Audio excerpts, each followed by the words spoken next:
नमस्ते.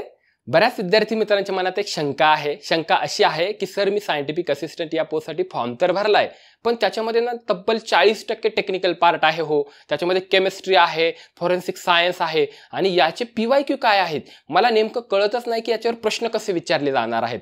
चला, ही शंका आज तुमची संपणार आहे. कशी? कारण TCSने आतापर्यंत ज्या एक्झाम घेतल्या होत्या, junior scientific assistant, laboratory technician, याच्यामध्ये केमिस्ट्री हा सब्जेक्ट होता आणि त्याच्यावर त्यांनी जे क्वेश्चन विचारले होते, परत एकदा त्याच्यावर त्यांनी जे क्वेश्चन विचारले होते तेच क्वेश्चन जसेच्या तसे आज आपण बघणार आहे. नुसते प्रश्न नाही बघायचे, त्याच्यापासून खूप आयडिया मी तयार केलेल्या आहेत, त्या तुम्हाला सांगणार आहेत. त्या आयडिया घेऊनच पेपर सॉल्व्ह करावं लागणार हे सायंटिफिक असिस्टंट या पोस्टसाठी. कारण ना ते फार महत्त्वाचं मटेरियल आहे. ते मटेरियल आपल्याला डोक्यात ठेवावं लागेल. कशा पद्धतीने TCS प्रश्न विचारते केमिस्ट्रीवर ते कळलं ना, ती आयडिया एकदा हॅक झाली, तुमची ऑटोमॅटिक अर्धा ताण ऑटोमॅटिकच कंप्लीट होतं. चला सुरुवात करत आहोत. हे सेशन फार महत्त्वाचं आहे कारण डायरेक्ट त्यांचेच क्वेश्चन आपण सॉल्व्ह करतोय, म्हणून मी इथं अत्यंत महत्त्वाचे लिहिलंय. चला सुरुवात करूया. टेक्निकल पार्ट 40 प्रश्न, 80 मार्क, 40% पार्ट म्हणजे इथं मेरिट डिसाइडिंग फॅक्टर आहे. तुम्हाला माहितीच असेल आपण ऑनलाईन बॅच स्टार्ट केलेली आहे सायंटिफिक असिस्टंट याची. याच्यामध्ये जो 40% पार्ट आहे 80 मार्कांसाठी केमिस्ट्री आणि फॉरेन्सिक सायन्स ही सगळी आपण कंप्लीट करणार आहोत. 80 मार्क आपल्याला पक्के करायचे आहेत. त्याच्यासाठी आपण live plus recorded batch start केलेली आहे. दुसरं जो आहे वरिष्ठ प्रयोगशाळा सहाय्यक, याच्यामध्ये जो टेक्निकल पार्ट आहे पुन्हा 40% पार्ट आहे, 80 मार्कांसाठी आहे, मेरिट डिसाइडिंग आहे. याचा जो टेक्निकल पार्ट आहे याच्यासाठी सुद्धा आपण बॅच स्टार्ट केलेली आहे. कनिष्ठ प्रयोगशाळा सहाय्यक मध्ये जो टेक्निकल पार्ट आहे त्याची सुद्धा batch live plus recorded available आहे. वरिष्ठ लिपिक भांडारसाठी जो टेक्निकल पार्ट आहे ना 40%, याची सुद्धा लाईव्ह प्लस रेकॉर्डेड बॅच आपल्याकडे अवेलेबल आहे. आपण ती ऑलरेडी स्टार्ट केलेली आहे. जर मला बॅच जॉईन करायची असेल सर तर मी काय करू? गुगल प्ले स्टोअरवर जा, आपलं ॲप्लिकेशन केमटीच डाउनलोड करू शकता किंवा या नंबरवर कॉल करू शकता. चला आपण बघणार आहोत PYQ. PYQ म्हणजे प्रिव्हियस इयर क्वेश्चन्स, जे TCSने आतापर्यंत वेगवेगळ्या एक्झाममध्ये ते विचारले होते. प्रश्न बघूया, त्याचे उत्तर शोधूया, त्याच्यापासून काय काय आयडिया भेटल्या त्या घेऊन जाऊया, जेणेकरून काय होईल की तशा पद्धतीचे प्रश्न जेव्हा TCS विचारेल तो आपल्याला इझिली उत्तर भेटलंच पाहिजे. चला सुरुवात करूया, बघूया PYQ for scientific assistant post. चलो, याच्यामध्ये नेहमीप्रमाणे मी सांगतो तुम्हाला की आपण ना नुसता प्रश्न सोडवायचा नाही, उत्तर भेटलं पण किती वेळात भेटलं यालाही महत्त्व आहे. म्हणून आपण प्रयत्न करतो की जास्तीत जास्त आपल्याला म्हणजे एफर्ट्स तर आपण अगोदरच घेणार आहेत, पण तिथं जेवढे एफर्ट्स आपण घेणार आता जास्तीत जास्त एफर्ट्स घेणार तर त्याचा आपल्याला परिपाक काय भेटला पाहिजे का कमी वेळेमध्ये आपल्याला उत्तर भेटलं पाहिजे. म्हणजे साधारणतः 15 ते 30 सेकंदाच्या आत केमिस्ट्रीचं आन्सर आपल्याला भेटलंच पाहिजे. आता सध्या आपण प्रॅक्टिस करतोय 15 सेकंदामध्ये उत्तर कसं शोधायचं. चलो जी देखो क्वेश्चन अच्छे से. तुम्हाला भेटलंय का आन्सर? ऑलरेडी आपण ॲप्लिकेशनवर जे बेसिक कॉन्सेप्ट क्लॅरिटीचे सेशन्स बघतोय त्याच्यामधूनच तुम्हाला ऑटोमॅटिक आन्सर भेटतं. पण TCSने कसा प्रश्न विचारला होता ते कसं शोधायचं हे आज आपण इथे बघूया. प्रश्न विचारला होता, the number of moles of solute dissolved in 1 litre 1000 ml of the solution is known as. पहिला ऑप्शन होता नॉर्मॅलिटी, दुसरा ऑप्शन होता मोलॅरिटी, बरोबर, तिसरा होता मोलॅलिटी आणि चौथा होता मोल fraction. What is the answer? भेटलं तुम्हाला आन्सर? नाही भेटलं? बघा, हे आन्सर शोधण्यासाठी तुम्हाला काही बेसिक कॉन्सेप्टची क्लॅरिटी लागते. हा जो पार्ट आहे हा आहे व्हॉल्यूमेट्रिक अनालिसिस मधला. Volumetric analysis. आता व्हॉल्यूमेट्रिक अनालिसिस मध्ये आपण काय काय शिकतो तर एखादा जो सबस्टन्स असेल, आता सोल्युशन कसं तयार होतं, solute dissolve in solvent way gate A solution. साखर घेतली, सोल्यूट आहे, पाण्यात टाकली, पाणी काय झालं, सॉल्व्हंट आहे, यांच्यापासून मिक्स केलं, स्टरिंग केलं, बरोबर, त्याला शेक केलं, स्टर केलं आणि वे गेट ए साखरेचा पाक भेटला. तर आपल्याला काय भेटलं? शुगर सोल्युशन भेटलं, बरोबर आहे. या जे पाक भेटला त्याला आपण सोल्युशन म्हणतो. साखर सोल्यूट, पाणी सॉल्व्हंट, साखरेचा पाक सोल्युशन. आता याच्यामध्ये ना काही टर्म्स फार महत्त्वाच्या होत्या. डायरेक्ट यांनी याच्या जर टर्म्स तुम्हाला माहिती असतील याचे डेफिनेशन तर आन्सर भेटतंय. बघा, पहिलं नॉर्मॅलिटी म्हणजे काय बघू. नॉर्मॅलिटी म्हणजे काय? Number of gram equivalent of this solute which is present in 1 litre of this solution is called normality. आता नॉर्मॅलिटी जो असतो पहिला काय लक्षात ठेवायचं, नॉर्मॅलिटी N ने दाखवतात, कॅपिटल N ने. नॉर्मॅलिटी म्हणजे काय? Number of gram equivalent of solute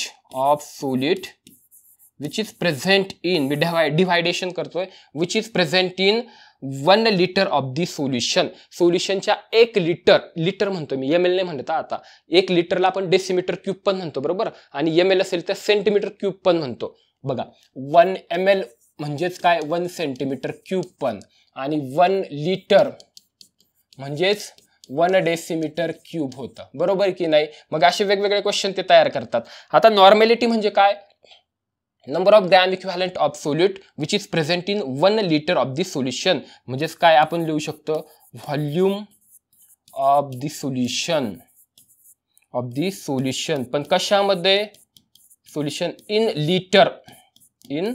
litre. बस नॉर्मॅलिटीची डेफिनेशन इथं संपते. परत एकदा, नॉर्मॅलिटी म्हणजे काय, n ने डिनोट केलं जातं. Number of gram equivalent of the solute which is present in 1 litre of the solution. 1 litre solution मध्ये किती number of gram equivalent of solute आहे म्हणजे नॉर्मॅलिटी आहे का रे. इथं काही नाहीये.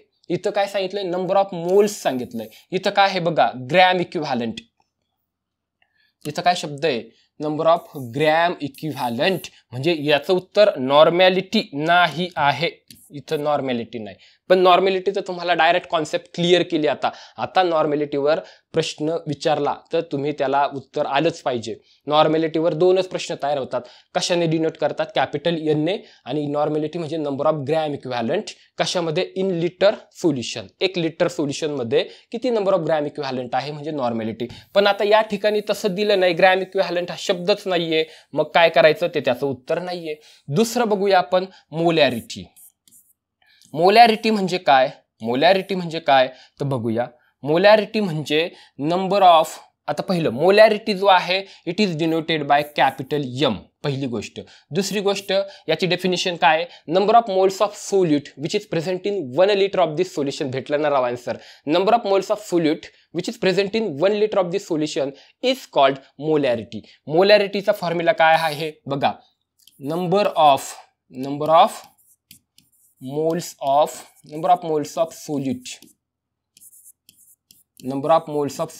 Which is present in 1 litre of the solution. म्हणजेच आपण इथं काय म्हणू शकतो, आपण volume of solution in litre. याची डेफिनेशन काय आहे मोलॅरिटीची, number of moles of solute which is present in 1 litre of the solution. 1 litre solution मध्ये किती नंबर ऑफ मोल्स आहेत सोल्यूटचे म्हणजे मोलॅरिटी. बघा बरं, the number of moles of solute dissolve in 1 litre of the solution. ज्याचा अर्थ झाला, हे बघा इथे, number of moles of solute, number of moles सोल्यूटचे 1 लिटर मध्ये, बघा volume of solution in litre, 1 litre मध्ये किती आहे. म्हणून याचा आन्सर काय भेटलं आपल्याला, मोलॅरिटी. डन, आता आन्सर भेटलं. पण इथं कॉन्सेप्ट नाही संपली. तुम्हाला नाही, इथे एक गुगली टाकला होता त्यांनी. कसा टाकला होता, इथं ना बघा RI दिलता आणि इथं LI दिलता, मोलॅलिटी दिला होता. मग आता आपण काय विचार करतो, सहज बघतो. बऱ्याचदा काय होतं, आपली मिसअंडरस्टँडिंग काय होते, किंवा आपण गुगली कसा बळी पडतो बघा. आपण सहज वाचतो नॉर्मॅलिटी, मोलॅरिटी, अरे डबल मोलॅरिटी आलंय, काही याला मोलॅलिटी म्हणतात. मग आपण म्हणतो अरे हे दोघं सेमच आले म्हणजे 2 उत्तर, आता सगळ्याला मार्क भेटणार. अजिबात नाही. ही कॉन्सेप्ट जी आहे ना, ही मोलॅलिटी आणि मोलॅरिटी वेगवेगळ्या कॉन्सेप्ट आहेत. चला मोलॅलिटी बघू. इथं काय आहे, मोलॅलिटीचा काय अर्थ होतो बघा. मोलॅलिटी हा जो असतो तो स्मॉल m ने दाखवला जातो बरोबर, मोलॅरिटी कॅपिटल M ने, मोलॅलिटी स्मॉल m. याचं पण उत्तर जवळ सेमच आहे. Number of moles of solute which is present in 1 kilogram of solvent. अगोदर काय होतं, 1000 ml होतं, 1 डेसिमीटर क्यूब होतं, किंवा 1 लिटर मध्ये नंबर ऑफ मोल्स किती आहे ते शोधायचं होतं. इथं काय सांगितलं, सॉल्व्हंटच्या 1 किलोग्रॅम 1 kg मध्ये किती number of moles of solute आहेत, त्याला मोलॅलिटी म्हणतात. कळलं का डिफरन्स. इथं फक्त 1 kg आहे आणि इथं किती आहे, मोलॅरिटी मध्ये 1 लिटर आहे. म्हणजे फक्त व्हॉल्यूम आणि किलोग्रॅम यांचा फरक होता. पण ना दोघांमध्ये बघा किती साधर्म्य आहे. RI आहे, इथे LI आहे, त्यामुळे आपण चुकतो.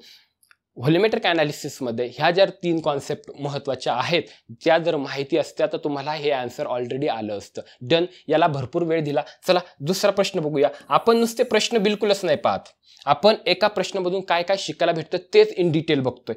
चला पुढचा प्रश्न सोडवा. Next question. What is the next question? Next question is काय बघा, हा फिजिकल केमिस्ट्रीवर त्यांनी प्रश्न विचारला होता बरं का. हा जो क्वेश्चन होता ना तो फिजिकल केमिस्ट्रीवर विचारला होता आणि नेहमी विचारतात, म्हणून आपण हे पण महत्वाचं आहे, हे प्रश्न विचारलेले आहेत त्याच्यापासून काय शिकायला भेटतं नोट डाऊनच करून ठेवा. प्रश्न काय बघा बरं. For a first order reaction, आपल्याला माहिती आहे ना वेगवेगळे ऑर्डर रिॲक्शन आहेत, first order, second order, third order. For first order reaction the half life is proportional to. Half life माहिती आहे तुम्हाला, हाफ लाईफ जो असतो पहिली गोष्ट, हाफ लाईफ हा टी हाफने दाखवतात बरोबर. आणि हाफ लाईफ म्हणजे काय, एखादा व्यक्ती 100 वर्षांनी मरतो तर त्याचा हाफ लाईफ काय झाला 50 वर्ष, म्हणजे त्याचा हाफ बरोबर. आता तुम्हाला ना इथून काय शिकायला भेटतं आणि तुम्हाला काय माहिती पाहिजे होतं ते बघा. पहिलं तुम्हाला ना for first order reaction half life कसा असतो ते माहिती पाहिजे. बघा for first order reaction t half is equal to 0.693 by k असं आहे. के म्हणजे काय, रेट कॉन्स्टंट आहे. तो काय आहे, रेट कॉन्स्टंट आहे. 0.693 बाय के हा टी हाफ आहे, हाफ लाईफ पिरियड आहे. कशासाठी, हे जर फॉर्म्युला तुम्हाला बॉस माहिती नाही ना, झाला मग सगळा पचकाच झाला, तुम्हाला मग याचं उत्तरच शोधता येत नाही. परत एकदा फर्स्ट ऑर्डर रिॲक्शन साठी what is the half life, half life T half काय असतो, तर टी हाफ जर काढायचा असेल फर्स्ट ऑर्डर साठी तर त्याचा फॉर्म्युला आहे t half is equal to 0.693 divided by k. इथे बघा बरं, इथं बघा टी हाफ आणि k they are inversely proportional आहेत की नाही, कळतंय का तुम्हाला, याला इनव्हर्सली प्रपोर्शनल म्हणतात. मग इथं उत्तर बघा, the reciprocal of the square of the rate constant 1/k square आहे का, नाहीच आहे, के फक्त रेट कॉन्स्टंट आहे. द इनिशियल कॉन्सन्ट्रेशन A0 आहे का, नाही.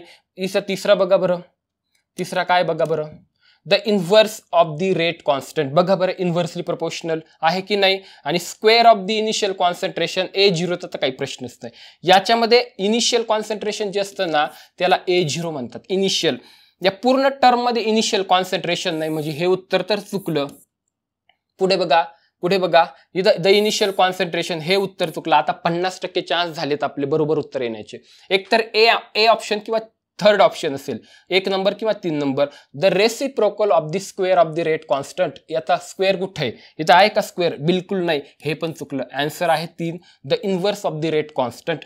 काय शिकलो इथून आपण, आपल्याला फिजिकलमध्ये सगळ्या ऑर्डर ऑफ द रिॲक्शन कराव्या लागतील, फर्स्ट ऑर्डर, सेकंड ऑर्डर आणि थर्ड ऑर्डर. त्यांचे रेट लॉस महत्त्वाचे आहेत आणि त्यांचा हाफ लाईफ पिरियडचा फॉर्म्युला महत्त्वाचा आहे. म्हणजे आपल्याला त्याचा हाफ लाईफ जर काढता आला, त्याचा फॉर्म्युला माहिती असेल तर आन्सर भेटते. एकदम सोपे सोपे क्वेश्चन्स आहेत, एकदम सोपे आहेत. चला दुसरा प्रश्न समजला तुम्हाला. चला तिसरा प्रश्न काय नीट बघा. थर्ड क्वेश्चन बघा, देखो अच्छे से. Third question, which of the following factor does not significantly affect the polarity of the covalent bond? एकदमच सोपा प्रश्न आहे, एकदम म्हणजे एकदम नॉर्मल प्रश्न त्यांनी विचारलाय. तुम्हाला आता ऑलरेडी बॉन्डचे टाइप्स झालेत आपल्या ऍप्लिकेशनवर, आपण ते दुसऱ्या तिसऱ्याच लेक्चरमध्ये पाहिलं. कोव्हॅलंट बॉन्ड, कोऑर्डिनेट बॉन्ड बरोबर, आयोनिक बॉन्ड, डेटिव्ह बॉन्डलाच काय म्हणतात, हे सगळं इलेक्ट्रोव्हॅलंट बॉन्ड, हे सगळं आपण पाहिलंय. बघा त्यांचं काय म्हणणं आहे पहिले हे बघा, प्रश्न नीट वाचा. Which of the following factor does not, इथे त्यांनी मेन्शन केलं खालीलपैकी कोणता असा फॅक्टर आहे which does not significantly affect the polarity of the covalent bond. Covalent bond म्हणजे काय असतो रे, कोव्हॅलंट बॉन्ड म्हणजे काय असतो की समजा इथं हायड्रोजन एक आहे, दुसरा एक क्लोरीन आहे बरोबर आहे. तर हायड्रोजनचं काय काम असतं, त्याला ना प्रत्येक एलिमेंटला एक तर डुप्लेट कंप्लीट करायचं असतं किंवा ऑक्टेट कंप्लीट करायचं असतं. हायड्रोजन आणि हेलियमच्या डोक्यात एवढाच खटका असतो की मला डुप्लेट कंप्लीट करायचं, म्हणजे माझ्या ना आउटर शेलमध्ये 2 इलेक्ट्रॉन असले पाहिजेत. सध्या हायड्रोजनकडे एकच आहे, त्याची एवढी धडपड आहे की मला 2 इलेक्ट्रॉन पाहिजे. आणि बाकीच्या सगळ्यांना ऑक्टेट कंप्लीट करायचं असतं, माझ्या आउटर शेलमध्ये 8 इलेक्ट्रॉन असले पाहिजे. प्रश्न असा आहे की क्लोरीनकडे 7 इलेक्ट्रॉन आहेत, 1 इलेक्ट्रॉन त्याच्याकडे एक्स्ट्रा आहे, 1 इलेक्ट्रॉन कमी आहे त्याच्याकडे, हो की नाही, एक्स्ट्रा नाही कमी आहे. त्याला एक इलेक्ट्रॉन कमी आहे, त्याला एक इलेक्ट्रॉन पाहिजे आणि हायड्रोजनला एक इलेक्ट्रॉन पाहिजे. मग हे काय करतात, शेअरिंग ऑफ इलेक्ट्रॉन करतात. मग काय होतं, हायड्रोजन म्हणतो माझं झालं डुप्लेट कंप्लीट आणि क्लोरीनकडे ऑलरेडी अशा पद्धतीने 7 इलेक्ट्रॉन होते, हे 6 आणि हा एक 7. मग आता तो पण काय म्हणतोय, माझं पण ऑक्टेट कंप्लीट झालं. म्हणजे त्यांना काहीतरी स्पेशल स्टॅबिलिटी आली. This type of bond is called covalent bond. बरोबर. आता त्यांनी काय विचारले बघा, प्रश्न तिथं नाहीये, प्रश्न हा विचारलाय की खालीलपैकी कोणता आहे जो पोलॅरिटी ऑफ द कोव्हॅलंट बॉन्डला इफेक्ट करत नाही. बघा फर्स्ट, आता पोलॅरिटी म्हणजे काय ते सांगतो. समजा HCl आहे ना, तर दोघांनी काय केलंय, शेअरिंग ऑफ इलेक्ट्रॉन केलंय. याने एक दिलाय, याने क्लोरीनने एक दिलाय. बरोबर. आता काय होतं, यांच्यामध्ये इलेक्ट्रोनिगेटिव्हिटीचा जर डिफरन्स असेल, मी नेहमी सांगतो फॉन एलिमेंट इज द मोस्ट इलेक्ट्रोनिगेटिव्ह, त्याच्यापैकी फ्लोरीन इज द मोस्ट इलेक्ट्रोनिगेटिव्ह. त्याच्यानंतर फॉन म्हणजे फ्लोरीन, ऑक्सिजन आणि नायट्रोजन, हे तिघं असे आहेत का त्यांची इलेक्ट्रोनिगेटिव्हिटी जास्त आहे. आता ऑलरेडी क्लोरीन पण जास्तच आहे. हा काय करतो, हायड्रोजनची इलेक्ट्रोनिगेटिव्हिटीपेक्षा क्लोरीनची जास्त आहे, तर हे जे दोघं आहे ना शेअरिंग इलेक्ट्रॉन, हे स्वतःकडे ओढतो. त्यामुळे याच्यावर येतं डेल्टा निगेटिव्ह चार्ज आणि हायड्रोजनवर येतो डेल्टा पॉझिटिव्ह चार्ज. म्हणजे पोलॅरिटी वाढली, हो की नाही. पोलॅरिटी काय झाली, वाढली. मग पहिला फॅक्टर कळला तुम्हाला कोणता, इलेक्ट्रोनिगेटिव्हिटीचा.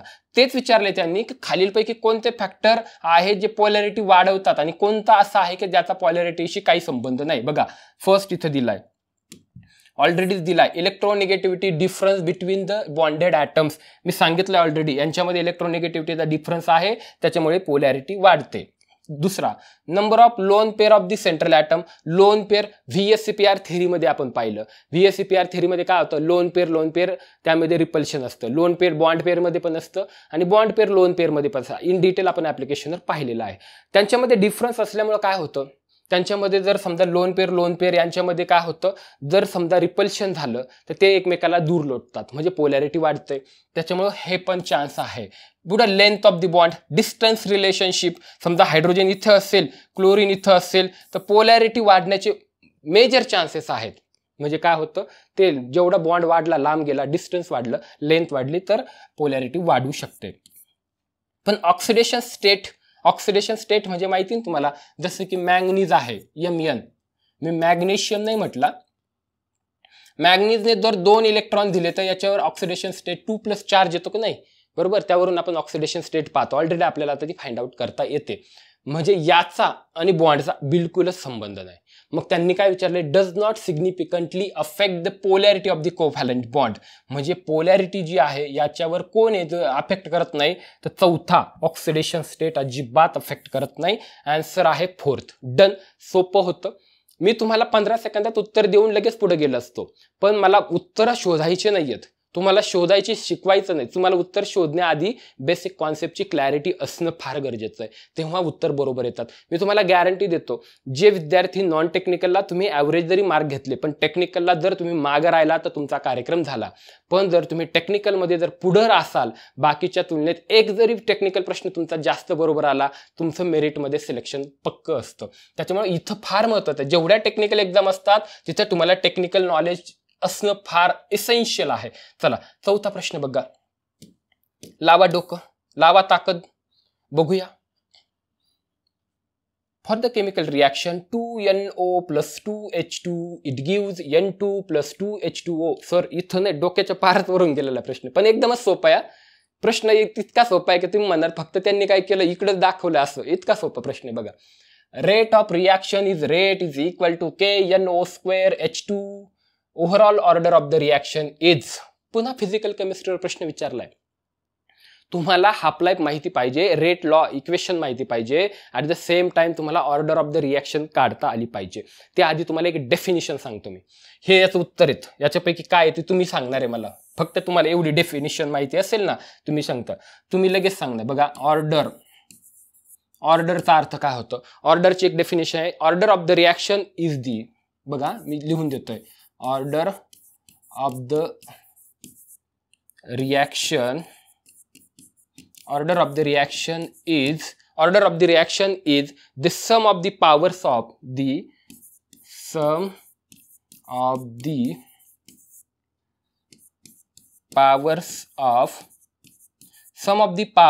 of the concentration term तुम्हाला काय डेफिनेशन लक्षात नाही ठेवायची, फक्त तुम्हाला एक कळावं म्हणून मी लिहून देतोय. Terms in the rate law equation, in the rate law expression. Sir ही डेफिनेशनचं काय डोक्यावरून गेली, काहीच डोकं न लावा. ऑर्डर म्हणजे काय, order of the reaction is sum, बेरीज आहे कशाची, पावर्सची बेरीज आहे of the concentration term in the rate law equation. Sir हे नका सांगू, शॉर्टमध्ये सांगा. चला एवढं सोडून द्या. आता तुम्हाला सांगतो याचा मिनिंग काय होतं. ऑर्डर काढायची ना तुम्हाला रेट इक्वेशन माहिती पाहिजे, असं ते म्हणतंय. रेट इक्वेशन माहिती पाहिजे. त्यांनी रेट इक्वेशन दिलंय. Rate equation is equal to K NO square H2.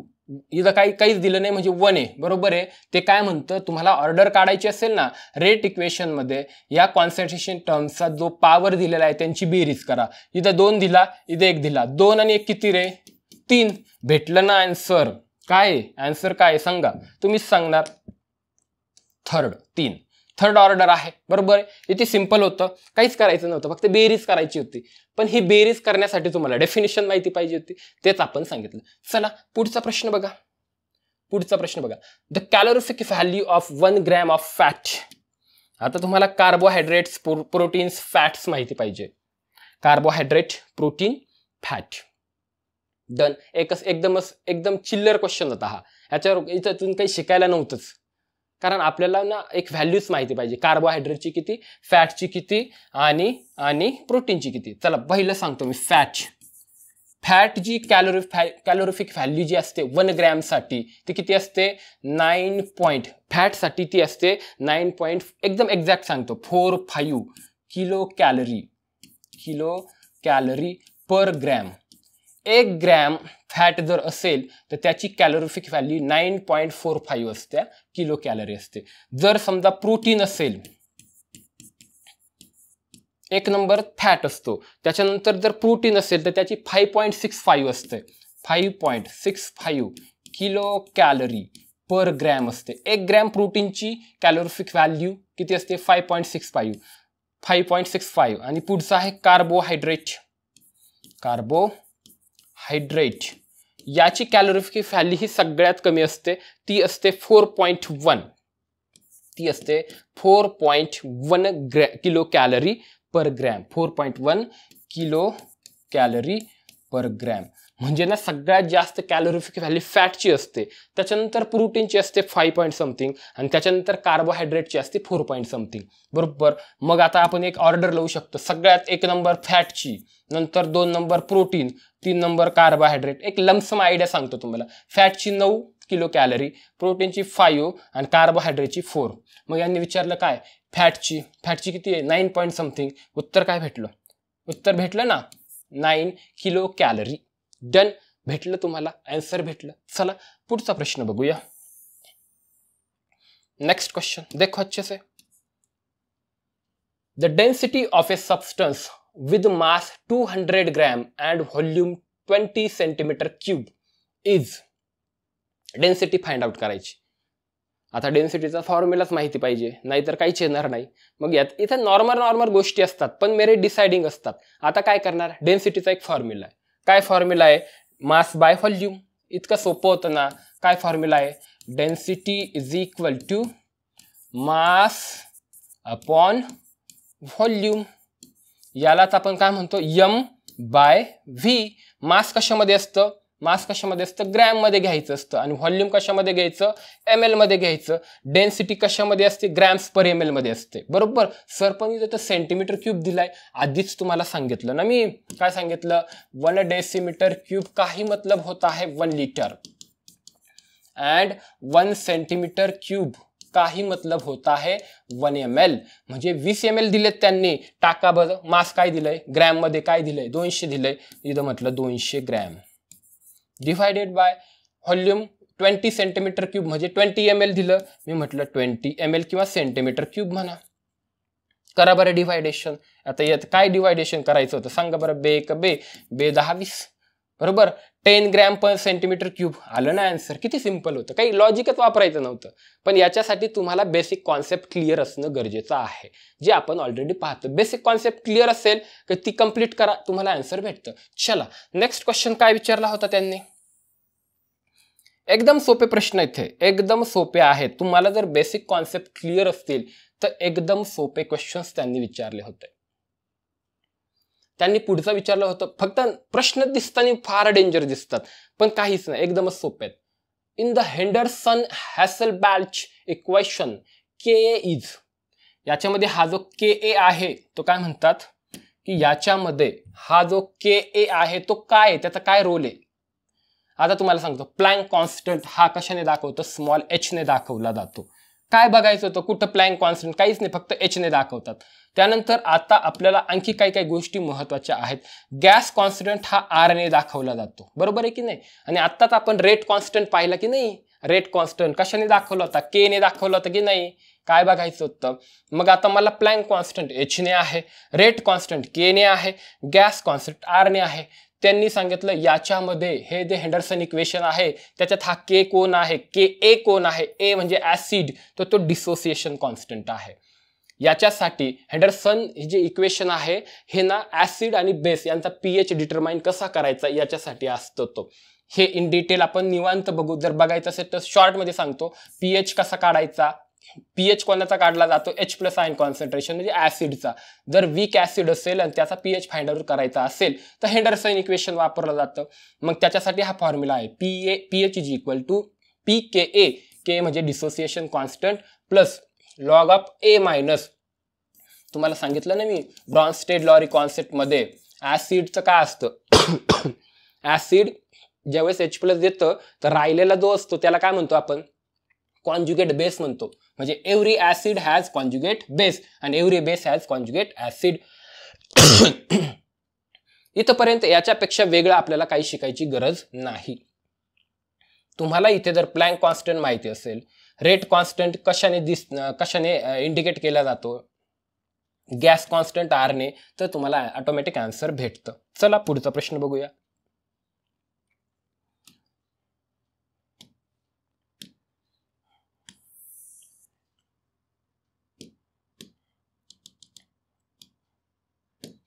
बघा सॉल्व करा.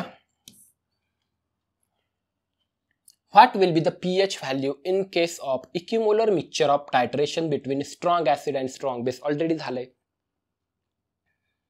ते म्हणतात की जर समजा तुम्ही इक्विमोलर मिक्सचर घेतलं, दोघं समजा 25 ml स्ट्रॉंग ऍसिड घेतलं, HCl घेतलं आणि स्ट्रॉंग बेस घेतलं NaOH, दोघं 25-25 ml, तर काय होईल, त्याचा पीएच काय असेल. ऑब्विसली सोपं येतं. तुम्हाला पीएच स्केल माहितीच पाहिजे, जे झालेलं आहे ऑलरेडी. 0 पासून 14 पर्यंत मध्ये 7 असतं, हो की नाही.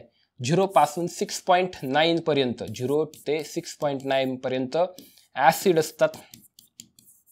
7 ला न्यूट्रल असतं आणि 7.1 to 14 पर्यंत बेसेस असतात, बरोबर.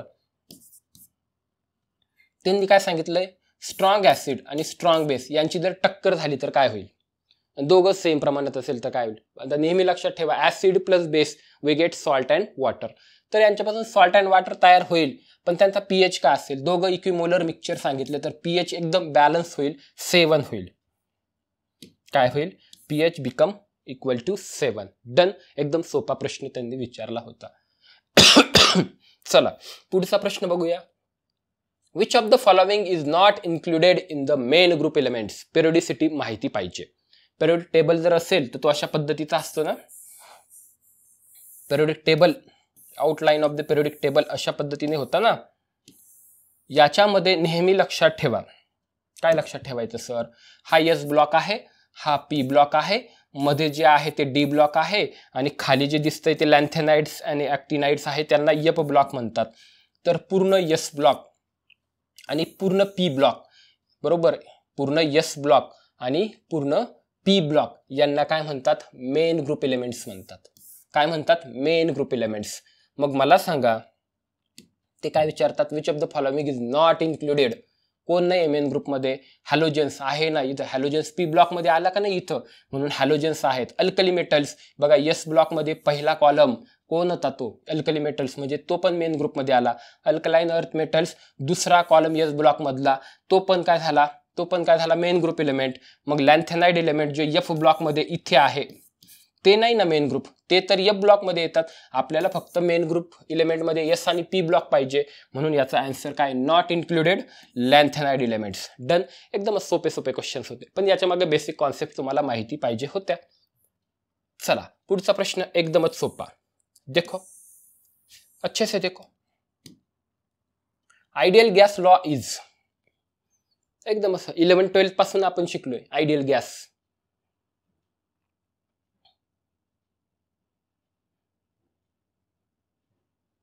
डन. याच्यामध्ये आयडियल गॅस आता ऑलरेडीच तुम्हाला माहिती पाहिजे काय? Is equal to MC square आहे का? आइन्स्टाईन इक्वेशन नाही. यांनी काय सांगितलं तर मास आणि एनर्जी दे आर इंटरकन्व्हर्टिबल. आइन्स्टाईनने सांगितलंय, ते फिजिक्समध्ये येतं. ते आपल्याला पण कधी शिकावं लागतं, पण हे तर नाही आयडियल गॅस लॉ. बरोबर आहे. PV T1 हे तर काहीतरी द्यायचं म्हणून दिलंय. तर आयडियल गॅस लॉ हा आहे PV is equal to NR2, pressure, volume, temperature, आणि N म्हणजे काय? N म्हणजे अमाऊंट ऑफ सबस्टन्स. आता हे ऑलरेडीच तुम्हाला इक्वेशनच माहिती पाहिजे होतं की आयडियल गॅस लॉ काय होता? PV is equal to NRT होता. चला पुढचा प्रश्न बघूया. नेक्स्ट क्वेश्चन अच्छे से देखो. Which of the following allotropes of carbon is made to form a hollow cylinder? आता सर मला ना allotropes of carbon फक्त 3च शिकवलेत. पहिला होता डायमंड, फुलेरिन आणि ग्रॅफाइट. आता इथं तर 3ही पण आहेत, काय करायचं? बघा, allotropes of carbon मोस्टली आपल्याला 3च अवेअर असतं आपण. कोणते? ग्रॅफाइट, फुलेरिन आणि डायमंड. पण आणखी एक ॲलोट्रॉप आहे कार्बनचा जो सिलेंडर लाईक आहे. म्हणजे कसा? तुम्ही जर MSc झालेला असेल तर तुम्हाला 100% हा कार्बन नॅनोट्यूब विचारलेला असेल, प्रश्न विचारतात नेहमी कार्बन नॅनोट्यूबवर. तर अशा पद्धतीत एक सिलेंडर फॉर्मचा एक ॲलोट्रॉप असतो, आणि त्यांनी विचारलंय की खालीलपैकी कोणता हॅलो सिलेंडर फॉर्मचा त्या टाईपचा ॲलोट्रॉप आहे? तर आहे नॅनोट्यूब. डन. उत्तर भेटलं का तुम्हाला? अशा पद्धतीने विचारलं which of the following allotropes of carbon is made to form hollow cylinder. तर नॅनोट्यूब जे आहे, कार्बन नॅनोट्यूब हा ॲलोट्रॉपच आहे कार्बनचा. तो नॅनोट्यूब सारखा म्हणजे सिलेंडर लाईक स्ट्रक्चर आहे, ते ट्यूब सारखा आहे म्हणून नॅनोट्यूब म्हणतात. डन. भेटलं. पुढचा प्रश्न बघा काय विचारला होता त्यांनी. इथं खूप चूक होते, आणि तुम्हाला एक सांगू का, हा क्वेश्चन जो होता ना तो बाद झाला होता, कारण प्राध्यापकांनी इथं घोळ केला होता. एक प्रश्नामध्ये त्यांचे सिग्मा बॉन्ड चुकले होते त्यांना द्यायला, त्यामुळे ते सगळ्यांना तिथं एक बघा तुम्ही, मी ऑलरेडी हे सगळे क्वेश्चन टेलिग्रामला टाकलेत तुमच्या. आपलं जे PDK अकॅडमी हे टेलिग्राम चॅनल आहे त्याच्यावर हे सगळे क्वेश्चन्स कुठं विचारले होते तुम्हाला तिथं पाहायला भेटतील. पण त्याचे आन्सर्स आता इथं भेटत आहेत. इथून तुम्हाला बेसिक कॉन्सेप्ट पण क्लिअर होत आहेत. आपण रिव्हर्स इंजिनिअरिंग करतोय. आधी प्रश्न बघायचा, त्याच्यावरून बेसिक कॉन्सेप्ट बघायची. चलो, काहीच लॉजिक नव्हतं, काहीच नव्हतं. त्यांच्याकडून चुकलाय, आपण नाही चुकून देणार, आपलं बरोबरच उत्तर येणार. The number of sigma and पाय बॉन्ड्स इन ॲसिटिलीन मॉलिक्यूल. त्यांनी विचारलंय काय एक मॉलिक्यूल दिला ॲसिटिलीन, त्याच्यामध्ये सिग्मा अँड पाय बॉन्ड कोणते आहेत. आता ना बॉस तुम्हाला स्ट्रक्चर माहिती पाहिजे. ॲसिटिलीन म्हणजे काय? Alkyne. Alkynes are unsaturated CN, general formula CnH2n-2, हो की नाही? They are unsaturated hydrocarbon which contain at least one carbon triple bond. हे सगळं हायड्रोकार्बन मध्ये आपण शिकलेलो आहे. कार्बन, आता ॲसिटिलीनचं स्ट्रक्चर तुम्हाला ॲटलिस्ट माहिती पाहिजे. कसं आहे ते ॲसिटिलीन? असं आहे, sp हायब्रिड ऑर्बिटल्स आहेत कार्बनचे. sp आहे. S कॅरेक्टर किती टक्के आहे सांगा? 50% आहे. Very good. बघा, ॲसिटिलीन मध्ये सिग्मा बॉन्ड आणि पाय बॉन्ड किती आहेत ते सांगा. सर मला झाले 10 वर्ष, मी कंपनीमध्ये जॉब करत होतो, आता काय आठवत नाही, काळजी नका करू, इथं शिकायला भेटेल. तुम्हाला नेहमी सांगतो मी, एक सिंगल बॉन्ड दिसला का समजून घ्यायचा तो सिग्मा बॉन्ड आहे. जर पाय बॉन्ड जर डबल बॉन्ड दिसला तर समजून घ्यायचं का तिथे एक सिग्मा बॉन्ड आहे, कारण जोपर्यंत सिग्मा बॉन्ड तयार होत नाही तोपर्यंत पाय बॉन्ड तयार होत नाही. मग पहिला सिग्मा, दुसरा पाय. जर 3 बॉन्ड दिसले, ट्रिपल बॉन्ड जर दिसले, तर समजून घ्यायचं का एक सिग्मा बॉन्ड आणि एक वरचा पाय बॉन्ड आणि खालचा पाय बॉन्ड.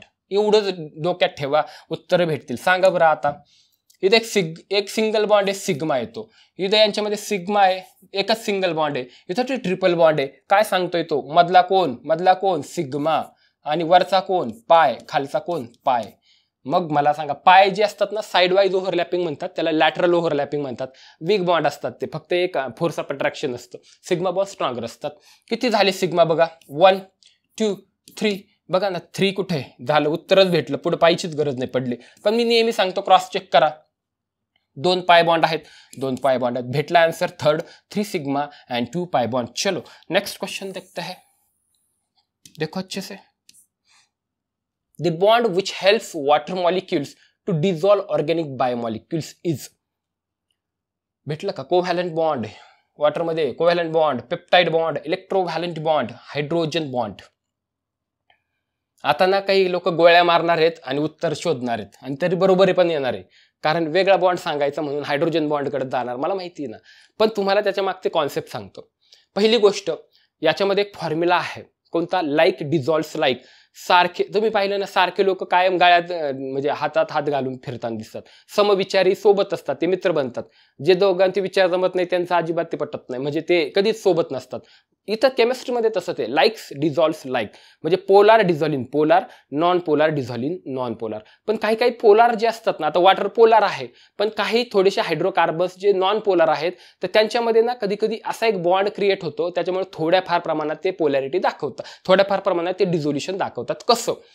तर पहिला कोव्हॅलंट बॉन्ड ऑलरेडी मी तुम्हाला सांगितलं, शेअरिंग ऑफ इलेक्ट्रॉन्स, आत्ताच सांगितलं ना पहिलं अगोदर 2-4 क्वेश्चन पूर्वी, शेअरिंग ऑफ इलेक्ट्रॉन होते, तो तर काही इथं विषय सांगत नाही मी आता. दुसरा पेप्टाइड बॉन्ड जो असतो ना, त्याला it is also called amide bond. तो अमिनो ऍसिड्स मध्ये असतो की नाही, प्रोटीन तयार होत असताना जे वेगवेगळे अमिनो ऍसिड्स कनेक्ट होतात, तिथं कोणता बॉन्ड असतो? तो पेप्टाइड बॉन्ड असतो, अमाइड बॉन्ड म्हणतात त्याला. इलेक्ट्रोव्हॅलंट बॉन्ड, ते ऑलरेडी बॉन्डचा एक टाईप आहे. इलेक्ट्रोव्हॅलंट, कोऑर्डिनेट बॉन्ड, त्याला काय ते सगळं आयोनिक बॉन्डला ते काय म्हणतात, डेटिव्ह बॉन्ड, हे सगळं सोडा. सध्या आपला आन्सर आहे हायड्रोजन बॉन्डिंग. हायड्रोजन बॉन्डिंग बद्दल मी तुम्हाला एक साधारणतः 1-2 मिनिटातच सांगतो. 2 प्रकारच्या हायड्रोजन बॉन्डिंग आहे, ऑलरेडी झालंय आपलं ते. हायड्रोजन बॉन्डिंग 2 प्रकारचं, एक आहे इंट्रामॉलिक्युलर हायड्रोजन बॉन्डिंग आणि दुसरं आहे इंटरमॉलिक्युलर हायड्रोजन बॉन्डिंग. इंट्रा म्हणजे काय? एकाच विदिन द मॉलिक्यूल, आणि इंटर म्हणजे 2 वेगवेगळ्या मॉलिक्यूलमध्ये. हायड्रोजन बॉन्डिंग कधी दाखवली जातं? मॉलिक्यूल कधी दाखवतो? जेव्हा एखादा हायड्रोजन फॉन इलेमेंटला अटॅच असेल, फ्लोरीन, ऑक्सिजन, नायट्रोजन यांच्यापैकी, यांना हा जो हायड्रोजन यांच्यापैकी एकाला अटॅच असेल आणि दुसरा एखादा मॉलिक्यूल आहे त्याच्याकडे एक फॉन इलेमेंट असेल. बघा आता, जर समजा एक मॉलिक्यूल आहे, त्याच्यातला एक हायड्रोजन आहे आणि हा हायड्रोजन फ्लोरीन किंवा ऑक्सिजन किंवा नायट्रोजनला अटॅच असेल, म्हणजे NH ग्रुप असेल, OH ग्रुप असेल किंवा HF असेल, आणि दुसरा एखादा मॉलिक्यूल किंवा त्याच मॉलिक्यूल मधला दुसरा एक फ्लोरीन असेल किंवा ऑक्सिजन असेल, नायट्रोजन असेल, तेव्हा त्यांच्यामध्ये एक फोर्स ऑफ अट्रॅक्शन क्रिएट होतं. याचा हायड्रोजन आणि दुसरा फॉन एलिमेंट पैकी एक, याला म्हणतात हायड्रोजन बॉन्डिंग. इन डिटेल तुम्हाला ऑलरेडी सांगितलेलं आहे मी. परत एकदा सांगू, इंट्रा म्हणजे एकाच विदिन द मॉलिक्यूल, इंटर म्हणजे वेगवेगळ्या मॉलिक्यूलमध्ये. हायड्रोजन बॉन्डिंग कधी होईल? जेव्हा फॉन एलिमेंट असेल, फ्लोरीन असेल, ऑक्सिजन असेल, नायट्रोजन असेल, आणि दुसरा एक हायड्रोजन आहे किंवा त्याच मॉलिक्यूलमध्ये आहे किंवा दुसऱ्या मॉलिक्यूलमध्ये आहे, पण तो हायड्रोजन सुद्धा फॉन एलिमेंटला कनेक्टेड असला पाहिजे, तेव्हा यांच्यामध्ये एक बॉन्ड डेव्हलप होतो. That electrostatic force of attraction is called as hydrogen bonding. आणि या हायड्रोजन बॉन्डिंगमुळं, आता वॉटर म्हटल्यानंतर ऑलरेडी काय आहे, वॉटर म्हटल्यानंतर ऑक्सिजनला हायड्रोजन कनेक्ट आहे, म्हणजे हा हायड्रोजनला दुसरा एखादा फॉन, फ्लोरीन, ऑक्सिजन, नायट्रोजन जर कनेक्ट झाला ना, तर लगेच इथं हायड्रोजन बॉन्डिंग दाखवतो. म्हणून वॉटर मॉलिक्यूलमध्ये ही टेंडन्सी आहे हायड्रोजन बॉन्डिंग तयार करण्याची. चलो, कमी वेळेमध्ये इतकं डिटेल नाही सांगता येणार, स्पेशल हायड्रोजन बॉन्डिंगला अर्धा तास लागतो. डन. आता इथपर्यंत कळलं तुम्हाला. इथून काय शिकायला भेटलं की वॉटरमध्ये ऑक्सिजन आहे, त्याला हायड्रोजन अटॅच आहे, म्हणून याला दुसरा कोणताही एखादा फॉन एलिमेंट भेटला की हायड्रोजन बॉन्डिंग तयार होतं. चला 14वा प्रश्न बघा. Function of buffer is to. काय असतं बफर सोल्युशन? बफर सोल्युशन म्हणजे काय? काय असतं बफर सोल्यूशन? बघा बरं, वाचा. बफर सोल्यूशन का मतलब क्या होता है? Increase the pH, decrease the pH, increase the solubility किंवा रेड्यूस द पीएच. सरळ सोपं होतं.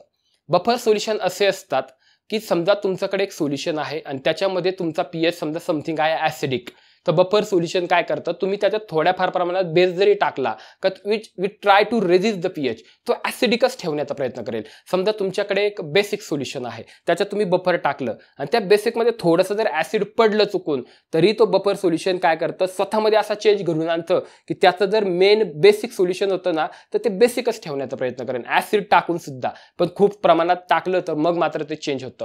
मग बफरचा रोल काय असतो, बफर काय करतो, which resist the pH, which resist the pH of the medium. Done. याचं उत्तर चौथं होतं, रेजिस्ट द पीएच. चला, सोपा होता. पुढचा प्रश्न, last one, then we will stop. The concentration of H+ ions at neutral pH of 7. जर pH स्केल 0 पासून 14 पर्यंत आहे, तर 7 pH असेल तर त्याच्यामध्ये H+ आयन कॉन्सन्ट्रेशन किती असतं. डायरेक्ट त्यांनी आकडाच विचारलाय राव. इथं मात्र तुम्हाला इन डिटेलच माहिती पाहिजे. तर कॉन्सन्ट्रेशन ऑफ H+ आयन्स, तर लक्षात ठेवायचं आता कॉन्सन्ट्रेशन ऑफ H+ आयन. पहिलं pH स्केल माहिती आहे ना तुम्हाला. आता pH स्केल आत्ताच सांगितलं मी, 0 पासून असतं 14 पर्यंत, मध्ये 7 न्यूट्रल pH आणि 0 पासून 6.9 एवढा जो असतो तो ऍसिडिक, आणि 7.1 पासून 14 पर्यंत बेसिक. डन. पण त्यांनी सांगितलं जेव्हा pH न्यूट्रल N असेल, म्हणजे न्यूट्रल 7 असेल, तेव्हा H+ आयन कॉन्सन्ट्रेशन किती असेल, तर ते असतं 1 × 10⁻⁻⁷ मोल्स पर लिटर. आता एवढं लक्षातच ठेवावं लागेल, याच्यामध्ये काही ट्रिक नाही, काही नाही. तुम्हाला H+ आयन किती असेल 7 pH ला, तर ते 1 × 10⁻⁷ मोल्स पर लिटर असतं. हे तुम्हाला लक्षात ठेवावं लागेल. विद्यार्थी मित्रांनो, तुम्ही वेगवेगळ्या कॉन्सेप्ट्स बघितल्या. जोपर्यंत तुम्हाला या कॉन्सेप्ट माहिती नसणार आहे, समजा तुम्हाला कॉन्सेप्ट माहिती नाही, तर तुम्ही इथं लॉजिक वापरू शकत नाही. त्याच्यासाठी तुम्हाला जर पोस्ट पाहिजे असेल, तर तुम्हाला अगोदर ज्या बेसिक कॉन्सेप्ट तुम्ही BSc ला शिकलात, त्या सगळ्या तुम्हाला लक्षात ठेवावं लागेल. लेक्चर संपलं आहे. आवडलं असेल तर लाईक, शेअर, सबस्क्राईब नक्की करा. भेटूया पुढच्या सेशनमध्ये. धन्यवाद.